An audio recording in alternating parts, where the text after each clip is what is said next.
Thank you.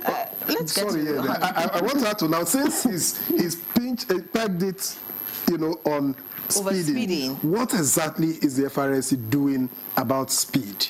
Okay, thank you very much. Excuse me. Please, I also want to say something about that airport road. I want to paint a scenario.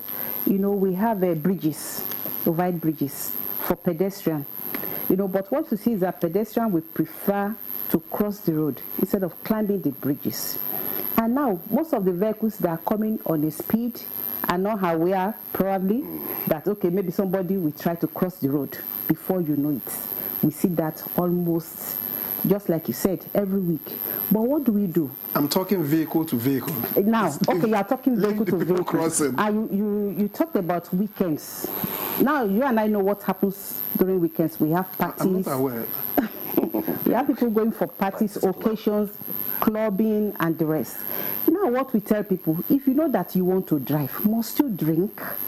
Don't drink and drive. Don't drink alcoholic drinks when you want to drive. But that's what we see most of the time. But only maybe some friends, some group of friends, maybe they are like 3 or 4, they try to go to a party, and the owner of the vehicle is already drunk.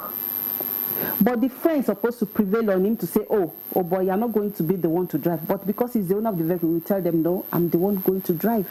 So, but what we are still talking about is attitudinal change for people.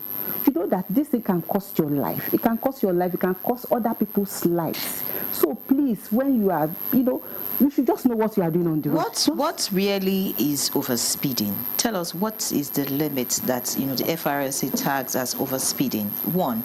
2. I remember there was a time the FRSA launched the speed limiting device. Yes. What happened to that initiative? Because I think at that time we were told that it was going to be installed on vehicles and then it could check the driver. I mean, if you overspeed, the vehicle stops, something like that. What happened to that initiative? Then what are you doing? You're talking about overspeeding. There's also the fact that there are bad examples everywhere. There's a governor or there's a minister plying that same route and he's overspeeding. So the person behind is thinking, oh well, I mean, let's just go the same way. So what are you doing to check, government officials, or if you like, big people who overspeed and of course set wrong examples for Nigerians?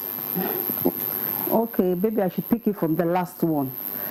Talking about speeding on the highways and maybe government officials, let me first of all say that, crashes does not know, maybe I'm even a road safety personnel, or maybe somebody is a doctor, or somebody is a government official. So everybody needs to take it easy on the road. And I think there is something being put in place now, because all these government officials, you see that most of them is road safety that might be driving the vehicle in front to lead them. So just to know that you need to lower your speed. So, because gone are the days when people just speed anyhow on the road, because anybody can just die, just like that, even through the fault of another person. So please, we are encouraging even government officials that don't just drive, don't allow your drivers to drive recklessly on the road. It can lead to crashes. And most of the time, the drivers that causes this problem, they are always alive. The innocent people are the ones that might just die during the course of that. So then concerning speed limiting device, it's still in place. It's in place. We continue to do continuous advocates education to people, enlightenment, because some people, they feel that, speed limiting device, if I install it on my vehicle, in case, the example they used to give is that most of the time, in case armed robber is pursuing me. But we tell them that the advantages overshadow the disadvantages. So it's not all the time that you get armed robbers to pursue you, but due to youthful exuberance or people looking for money, you tend to want to engage in excessive speeding on the road. Or maybe somebody wants to overtake you. You see that it's a smaller vehicle. You say, don't you know this is my own vehicle? How much did I buy my vehicle? How much is your vehicle?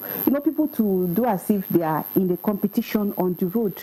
And we say, the road is not a racetrack. So please, if you're on the road, if somebody wants to overtake you... I thought the speed limiting device was compulsory for, public transporters. Did the FRSA enforce it?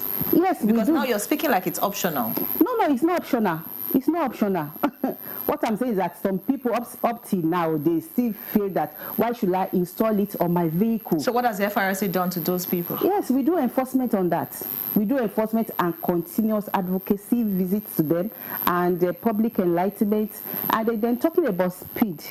You are talking about speeding and what is the right speed for a particular road. I will tell you the common sense speed. Because if I have told you that, okay, 80 kilometers per hour on this particular road, then if it's raining, and you say, because road safety have said it's 80 kilometers per hour, I must still engage in the 80 kilometers per hour. Or maybe you get to a place that, you just have plenty people there, and you say, I must still engage in the particular. So now what we're advocating is common sense speed limits. When you see that, this particular place is like this, please reduce your speed.